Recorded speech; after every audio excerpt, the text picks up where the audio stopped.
Now on BBC One at 6 o'clock, the BBC News with Fiona Bruce. The government announces a pay rise for public sector workers, though how much won't be known until next year. Firefighters, police, military and teachers will be among those to see an increase after the pay freeze imposed last year. What have been really tight times, the fact that the cost of living has been going up and wages haven't been, will have affected everybody. How big will the pay rise be? The government can't confirm whether it will be in line with inflation. Also tonight, a virtual audience today for the Queen, but the Palace announced that she will not attend the Global Climate Summit COP26 in Glasgow. On the set of Sir David Attenborough's latest series, he says world leaders mustn't delay on climate change any longer. If we don't act now, it will be too late. COVID infections are falling in England, but the government says it's too soon to draw any firm conclusions.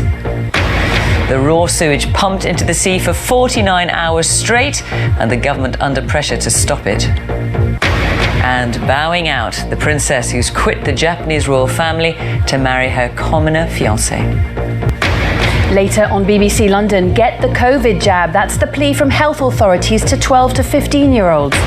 And the Met apologises to the family of Bieber and Nicole, but questions remain over police conduct.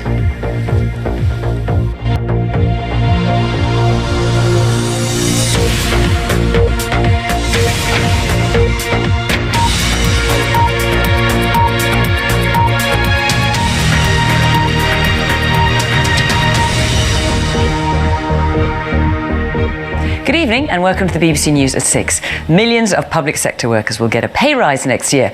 The government says it will lift the pay freeze introduced last November, and nurses, teachers, members of the armed forces are among those who will benefit. The increase won't be known until next spring and depends on recommendations from independent pay review bodies. The government won't confirm whether the pay rises will be above inflation. Labour says tax and price rises mean families are facing a cost of living crisis. Here's our political editor, Laura Koonsberg.